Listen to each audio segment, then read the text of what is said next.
Hello, this is Nicole Whitlock with the Ecom Sellers podcast.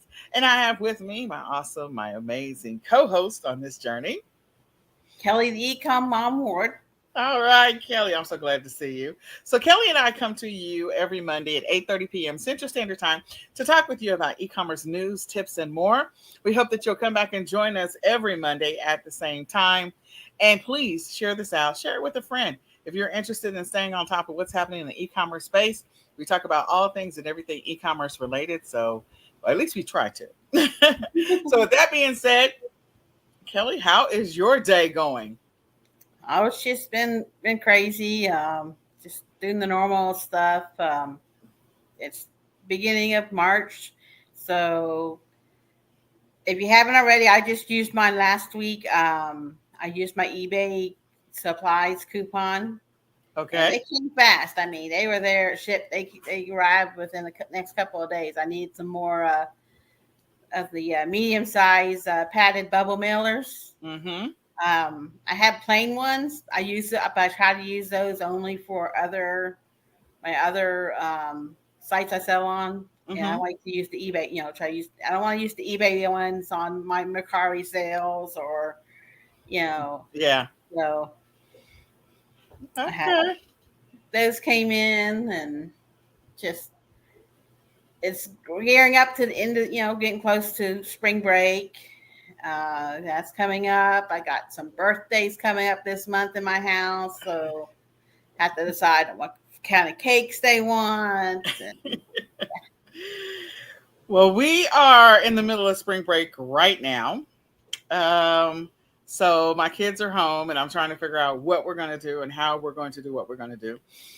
We were at the storage unit yesterday, and so trying to reorganize some stuff, consolidate, and get some stuff out, get more stuff listed. So during spring break, my hope, my prayer, my wish, fingers crossed, that my kids will help with getting more listings up. So maybe we'll be able to double our listings this week, which will be good. And right now, my son is downstairs standing in the front door because we got to repaint the front door. Nothing like being in an HOA. They always have something to say. Anyway, and I just rhymed. I didn't mean to do that. But anyway, um, and this was a very active week last week. So Nicholas had, let's see, he was in Special Olympics basketball. He got a gold medal. So I have this. It is heavy. I can't believe how heavy this thing is. Like it is heavy. Heavy. Yes. So he got a gold medal. I don't know. It's getting the glare or whatever. But anyway, so I'm excited for him as well. See, Kelly knows the sign for yay celebration. Um, and then Tony was in the track meet and he came in fifth place, but that's okay. We're working on him. So this summer, that's going to be one of our things is to focus on getting him a track coach to help him with his skills, develop his skills more. And then Nicholas went to a dance. He went to a dance for the first time ever. First time ever. And of course, the suit when he got home, like I went with him and came back. And of course, it's got everything under the sun on it from cupcake cream stuff to, to popcorn to everything else. But he had a great time. And then I took him out to celebrate for breakfast because, he doesn't get to do the traditional go out on like, the dance night dates. So there's no going to the dinner or, we're in the putting the corsage on the girl and all that other stuff. Maybe one day. I hope so. Maybe. You never know. So anyway, you never know. So anyway, I'm excited for him. But yes, Nicholas in Special Olympics. I'm so proud of him. So it's been really busy. We have a full week ahead of us with inventory and stuff with the business. So Kelly and I are going to get on with it. What are you having for dinner? Nicholas and I are cooking tonight. So we're cooking. we're going to do Asian tonight. I love to shop at Aldi, and I follow Aldi Facebook group, and they talk about a lot of times they talk about different recipes, and some of them talk about this honey battered chicken pieces and making it to like a sweet and sour dinner. So I'm going to air fry those chicken chicken pieces, and cook up some rice and have some sweet and sour sauce and some stir fry vegetables. And Also have some egg rolls. I'm gonna try to figure out how to do those in either in the air fryer. If not, I'll just shove them in the oven or something. However the package says to cook them, Yeah. And got some sweet and sour sauce to go with that. So just a little different, try to figure out something different to eat besides the normal same old, There you go. Well, I went to the store, and so I got the boys are going to be having hamburgers this week since they're at home. But I was like, okay, let's just have something healthy. So we're going to make our cabbage. I don't know what you want to call this. It's not your typical cabbage because it's a meal. Like I put everything under the sun in my cabbage. So it's got everything from bell peppers to sweet potatoes to I do greens with kale, with cabbage, with red cabbage, and then and white cabbage, and then you put some carrot strips in there. Like we have a little bit of everything, including brown rice. So it is a meal, and it's not and bacon bits. So it's a meal, and not this is just some cabbage.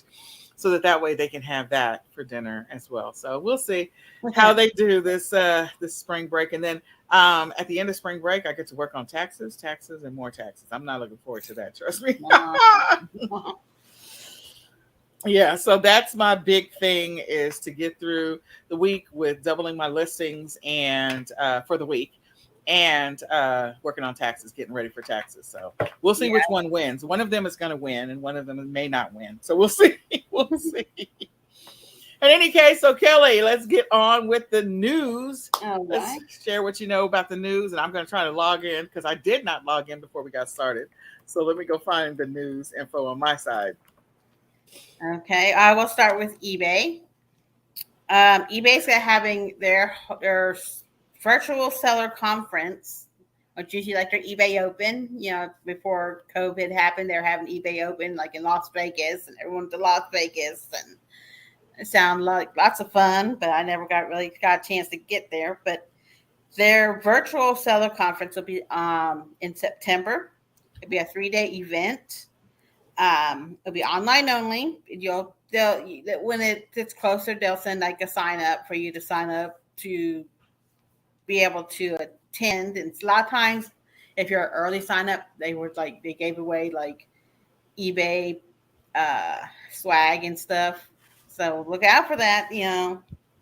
But it'll take place the week of September 19th. But this week, if you haven't seen it already in your email, you might want to check on eBay in the sellers area. They're having a seller check-in, which is kind of like a little mini, check-in with the sellers on March 10th from 1 to 3 p.m. Pacific Standard Time. But registration is required. I've seen a couple emails in mine. Unfortunately, I'll be working my nursing job that day, so I won't be able to attend. But if you're able to, register so you can, put your feedback about what you think about selling on eBay, because they want to hear from the sellers. And one of the things that people are worried about is the latest eBay coupon that they have right now has been driving sales to brands away from a lot of sellers, because the coupon is for certified refurbished items and only, and you have to be a approved certified refurbished seller on eBay, which means you had to go through all these checks and balances and be okayed by eBay. And most of those certified refurbished people are from brand names. Okay. So a lot of sellers are not happy about that coupon because it's, seems to be driving more traffic towards the bigger brands that are selling on eBay. Amazon will change how it will notify sellers of buyers canceling orders. Like if it's a merchant fulfilled order, they're going to change if the buyer decides to cancel, instead of it coming through your messages. It's going to be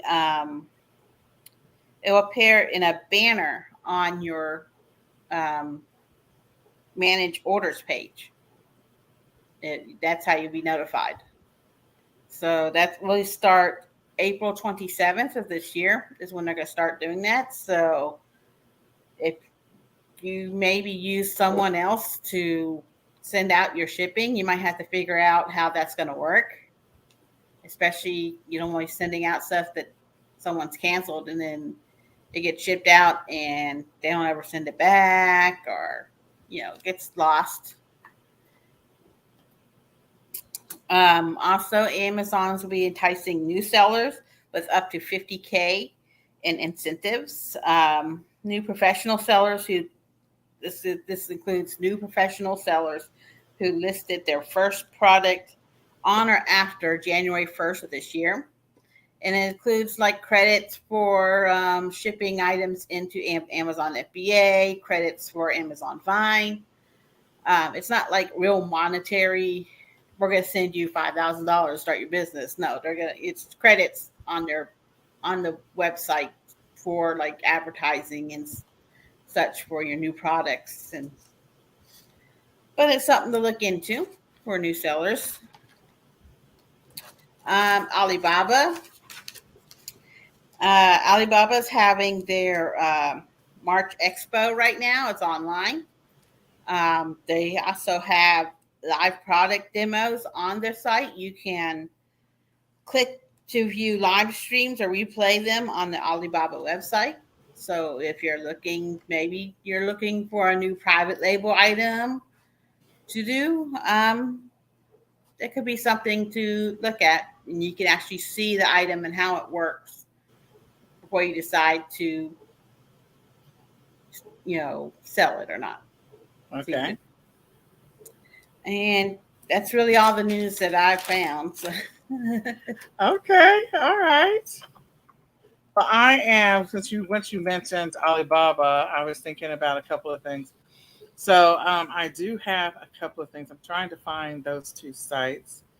One of them, of course, has to do with the Canton Fair. And then we have India Fair 2022. I'm trying to pull those up.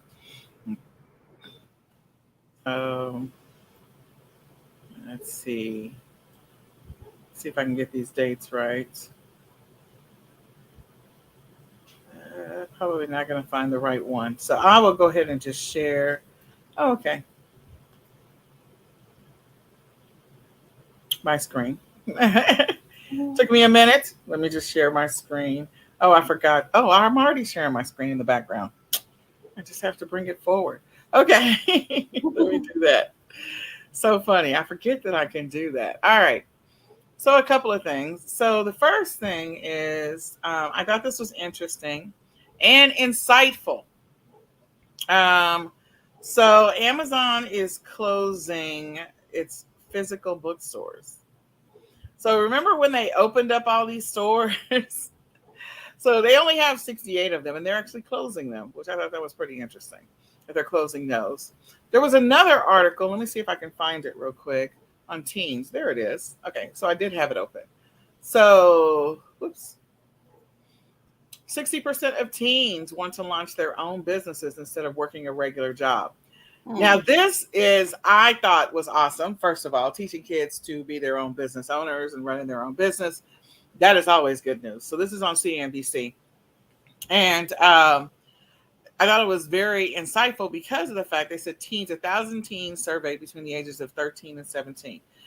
This was conducted in December that they want to open their own business. So, I just think that is awesome and a great opportunity to get kids learning how to make money on their own. So if they don't want to work for somebody for the rest of their life, that they can run their own business and do their own thing. So yeah, I could see that could be good, but I'm looking at it both ways. Like, it's good, it's just teaching about business, but also having a job will also teach them how to track their time better and, learn that responsibility. It's like I'm seeing both ways. I'm like, maybe they need that little bit of having a job for just a little bit. Yeah. Learn. They got to learn time management. They've got to learn regulation, meaning learning how. I mean, some of that time management they hopefully are learning in high school. I don't know. I feel like my high schooler is not quite learning time management yet. So we're working on some activities to teach him time management. But yeah, they do have to learn how to regulate their time, manage their time. They also have to learn how to be disciplined to do things. And again, some of that you will learn in high school, some of it you won't. And so if you can be disciplined and routine about different things, then you might make an awesome entrepreneur. Um, and I know there always be positions that need to be filled. So just a heads up for everybody this summer as we go into the summer. You start going to different restaurants where normally teens are filling those positions, or grocery stores or whatever, and you don't see as many kids working jobs this summer. It could be that a lot of them are trying to figure out how to be entrepreneurs. Now, that doesn't mean that they're not, like, some of them will be entrepreneurs and will start their own lawn business and be out, mowing lawns, or, cleaning up shingles, or doing whatever they're going to be doing. I think it's awesome. Whatever they decide to do, there will be some manual labor possibly involved in it, and someone will create online businesses. Who knows? I just think it's interesting. So, okay. And then the article, sorry for about Amazon closing its bookstores, is in CNN. So you can go and check that out. Then in Market Pulse, I know Kelly looks at e-commerce bites. So in Market Pulse, I was pulling up 3 articles. So one of them is Shopify is now 50% as large as Amazon's marketplace. That is a big deal. That's a big deal. Surpassing 54 billion. So I think that is very interesting. The Shopify is now or close to 50%. So that means, again, there's an opportunity for those of you that don't have Shopify stores. I mean, just look, you can come check, you can sign up for our mastery. Shopify, create a Shopify store. You probably have some products that you could create on Shopify if you don't want to sell on the other platforms anymore. The next one is Target is not scaling its marketplace. So if you don't know, most of the stores have their own marketplaces. Like, if you can learn how to sell on Target.com. You can learn how to sell on HomeDepot.com, Lowe's.com. When I first learned how to sell on other platforms, I learned on eBay, but I also learned about Sears.com and putting your products on Sears.com. So there's different marketplaces that are available, and they are saying that they're not scaling it. So in 3 years, the marketplace has grown to 450 sellers, according to the marketplace Pulse. And so they've added 180 new sellers. So clearly they don't have as many sellers as they do. And the marketplace has over 250,000 products with 450 sellers. So these guys must be crushing it. Whoever they are clearly crushing it.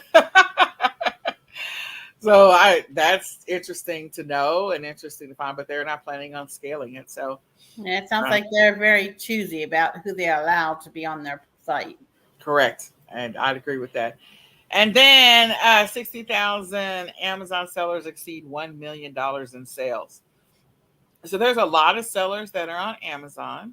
And of those, there's only a million. There's only a handful, 60,000, that have exceeded $1 million in sales on Amazon in 2021. So that's in 2021. If you've been selling for a while, like, your cumulative sales may actually equal $1 million. But again, in 2021, 60,000. So that looks like, I mean, if you look at the numbers year over year, you see what it's tracking, the number of sellers and their annual sales. Like,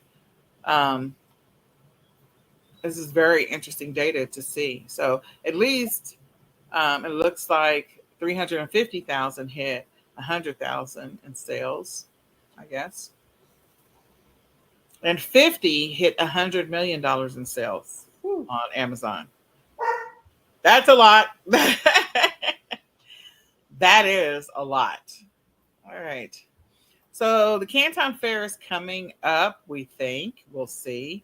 For those of you that want to go to China, like to go to China, just sharing with you the dates based on what we know so far, that right now the tentative dates are April the 15th through the 19th. And then I will find out about the India Fair. I feel like that's happening now, but maybe it's later.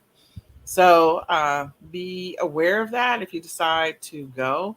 I know there's a couple of groups that are going to different, like, some people are going to China, some people are going to Mexico.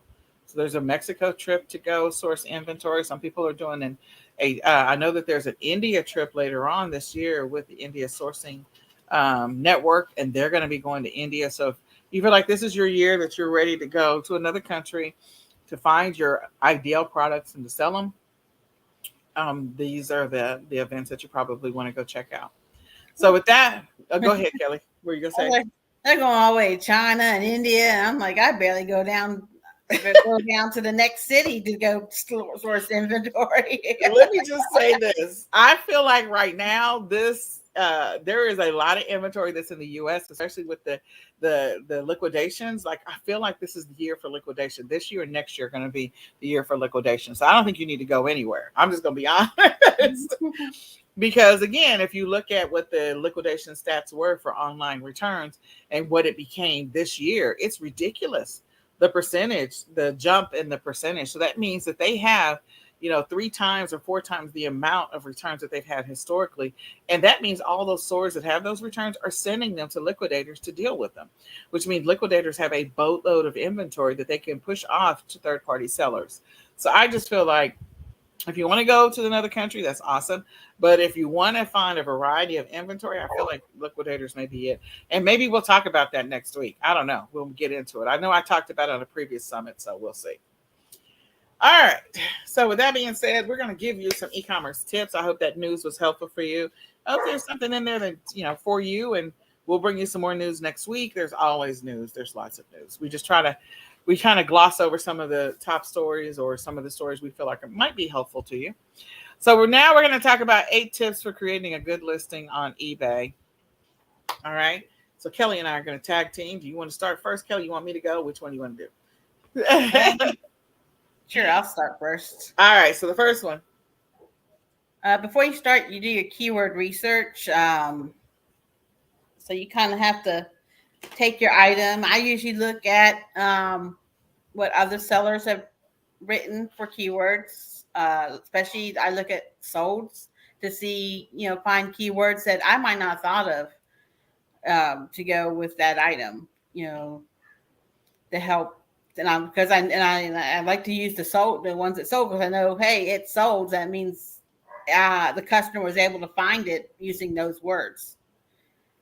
You can use keyword tools sites to help you with keywords, but for me, I just usually just look at sold listing titles to make sure that when I can fill out as much characters in my titles as needed. Try to use all 80. I'm not going to use words in there that people aren't going to type in. I'm not going to use look, rare, or, unless it's something that's maybe really rare, but that's rarely ever used. I want to use searchable words, not squiggly lines and look at this, and because that's not going to help you in your search. You want to use words that customers are using.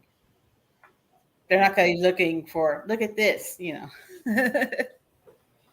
Absolutely. I agree with Kelly. Also, you're just doing some research on what other listings. When she says she went to sold listings, be inspired by the information that's in sold listings. Maybe there is something there that you can use to build your listing. So I think that is a great tip. That's a golden tip. All right. So think like a customer. So when you're thinking about creating this listing, for some of the products that you sell, not all of them, there is going to be some level of emotion. It could be any of the 5 senses that are going to be tied to this product in some kind of way.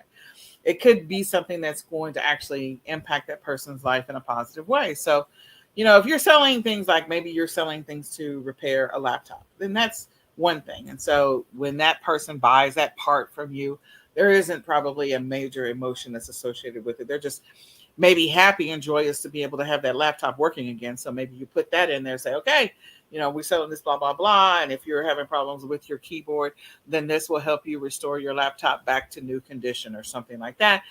Think like a customer, how it may change the customer's life, how it's going to impact them, how they will feel once they receive the item or use the item. and how is that going to change their life or impact their life in a positive way. Again, not all the products that you sell on eBay are going to have that emotion tied to it, but some of them will.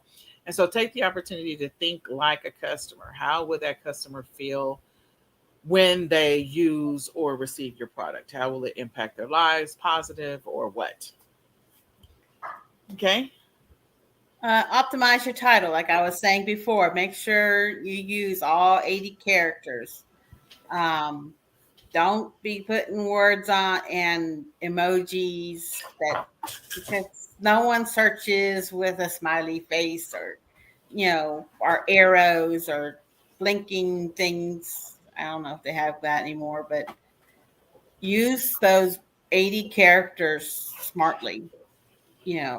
Don't and don't put a lot of commas and everything, because when eBay searches, when the computer searches, it searches the words together. But if you put a comma in there, it breaks it up. So if you put, I don't know, the author's first name, last name, and in the book, but you say you put the author's first name, comma, and then last, well, just go by the first name.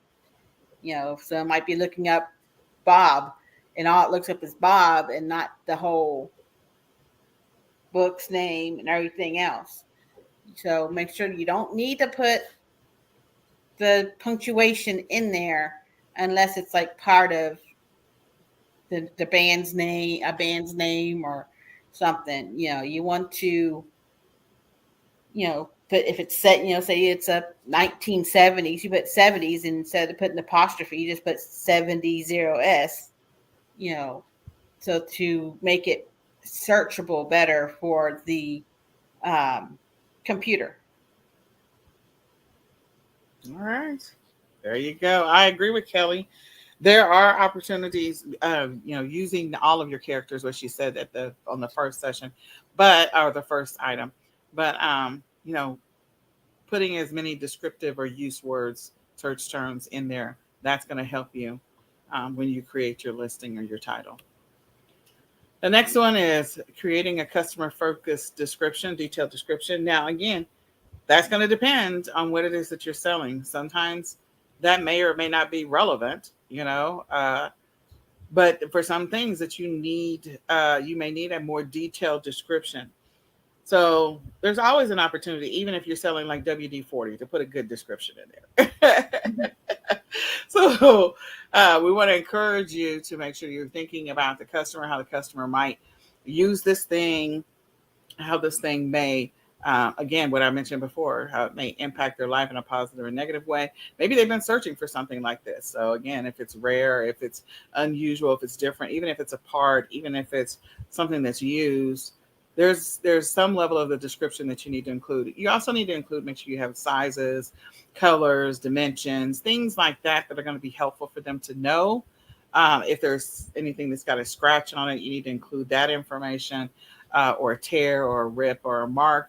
Make sure you include all of that helpful information so that they can make the best possible decision when it comes to the product that you're trying to sell. Yeah, I agree with that. And, but make it short and sweet. Kiss it, keep it simple, because you don't want to write 3 pages about this item that you're selling for $15. You want to make sure that you're using your time wisely.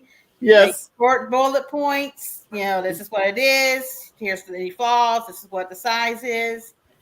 And, leave it at that. Don't spend too much time on something. You want to make sure that you are getting your items listed quickly, but you want to make sure that you do have a short detail, and you don't want to put your customer asleep with they reading their description. A book. Yeah, depends on what you're selling. So yeah, make sure you're not putting in a book for sure. Take high quality photos. Yes, make sure you have a white, or I know most places say white, but like if it's something that's all white, I do a background. I do a lot of coffee mugs, and so a lot of them are white. So I do them use a black background, which is basically I have a poster board. It's black, and I put it behind the item and do that. I use a background remover, and eBay has one. Sometimes it's not great because it'll take out some of the item. So I use Photo Room is what I use. I use the free version. You could buy you could pay for the upgrade and not have the watermark on it. But that's up to you. It's easy to use.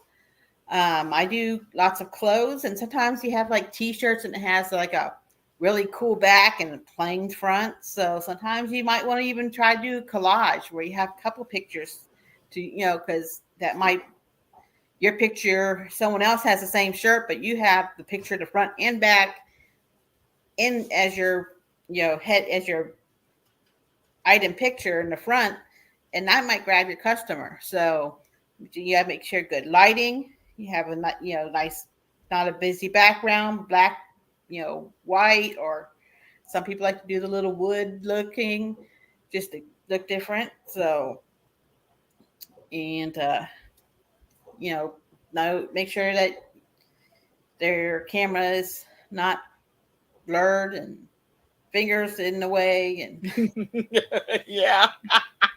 Clean the lens on your camera.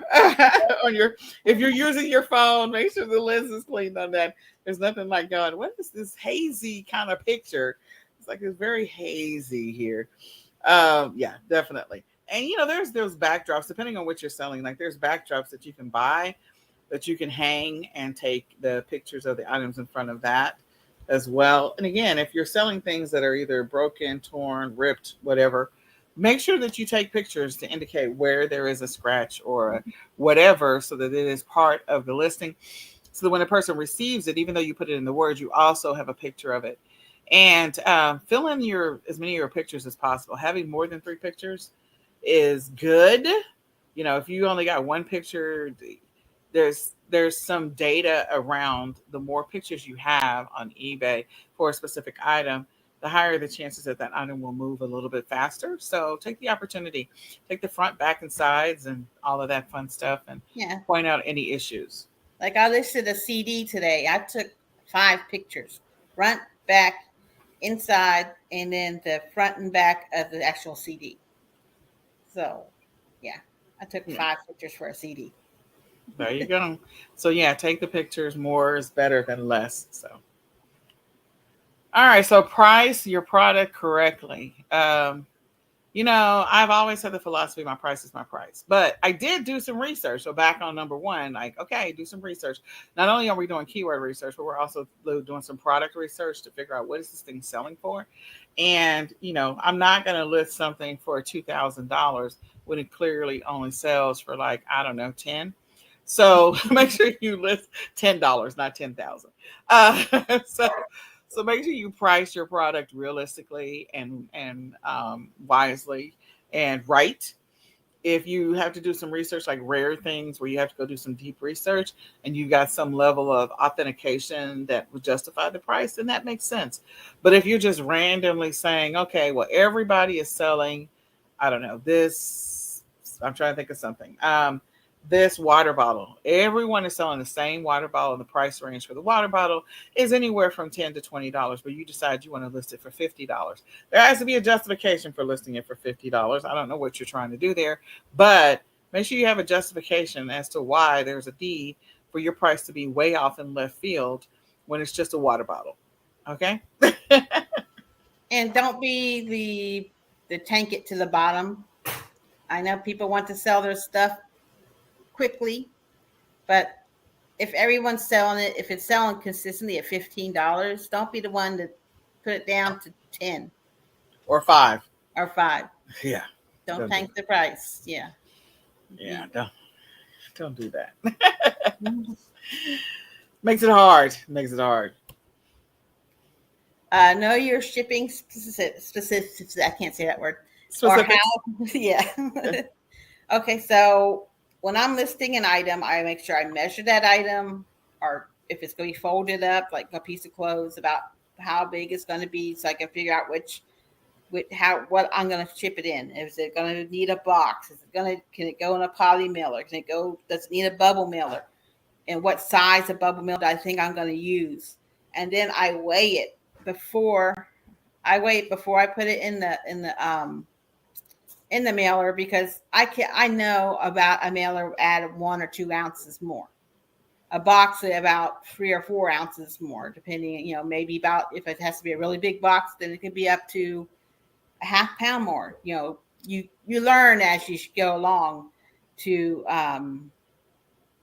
about what the added cost of shipping will be for your boxes, and if you're going to need bubble wrap or any other filler to ship something.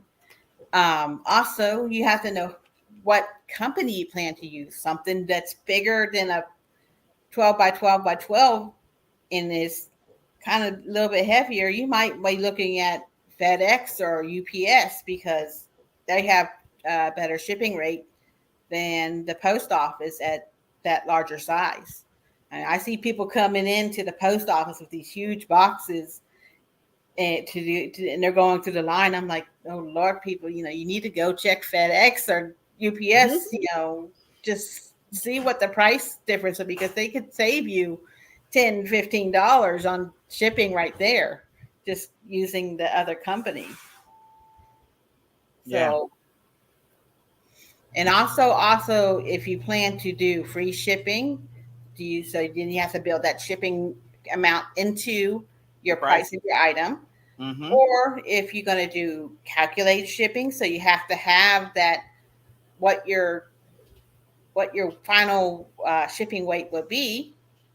Or are you just going to do like a flat rate? Say, I'm going to charge $4.99 for anything that's under a pound. I'm going to charge this amount for, over a pound. So, and then you can build out your shipping policies on eBay to go with that. And also, do you plan to do international shipping? Are you going to use the global shipping program or the eBay shipping international, or are you going to ship it international yourself? So that's all a bunch of different things you have to think about when you're shipping. It's like, oh, it's just easy. Just throw in the box and out it goes. But no,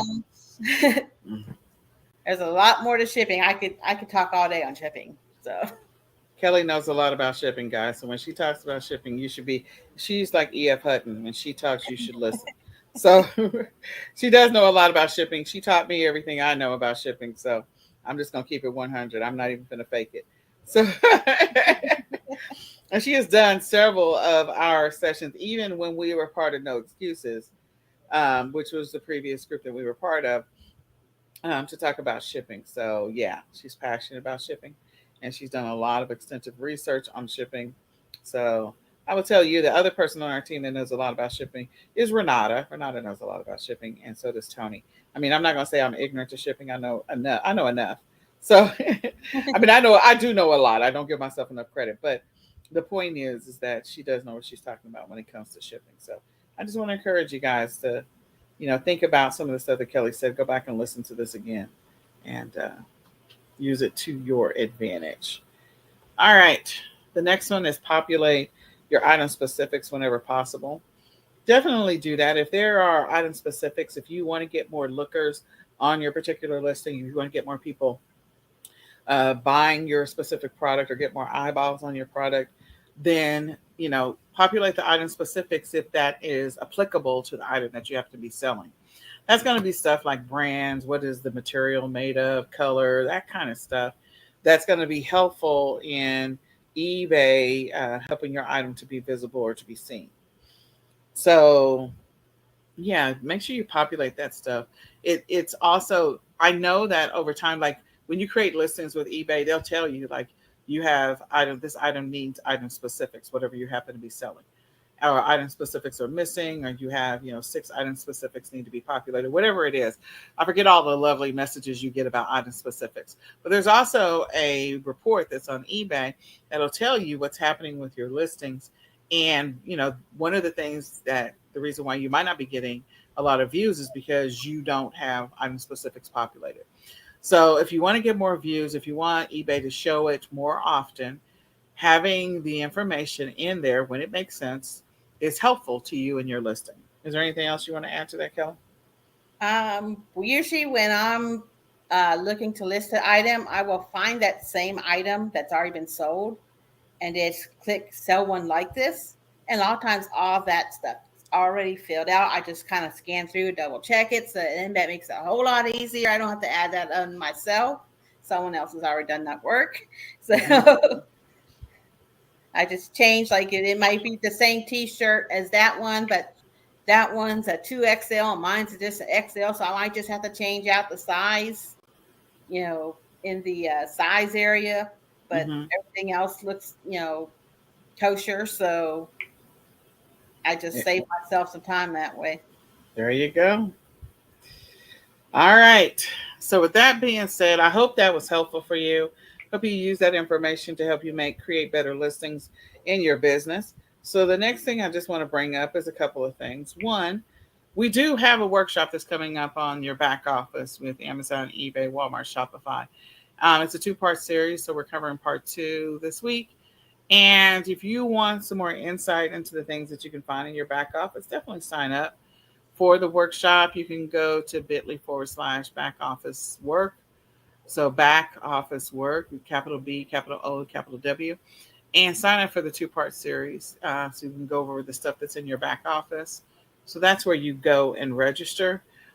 We also want to let you know that we do have the eBay Mastery Workshop that's coming up on April the 16th. It's your opportunity to master eBay, to get more sales, to get more traffic, to get more traction on eBay.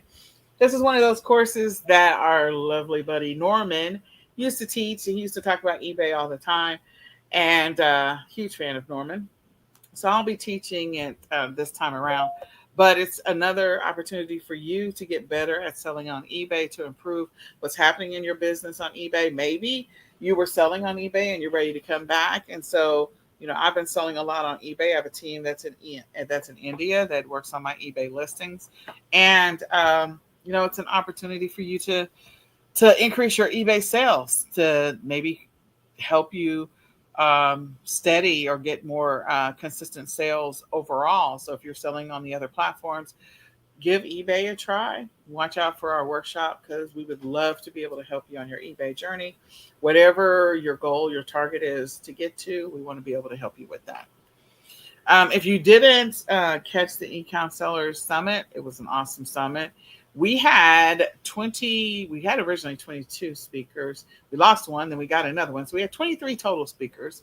We had 27 sessions, or 28. I can't remember the total number. But I will say this. We had the two surprise speakers that we had at the end on day 4 were totally awesome.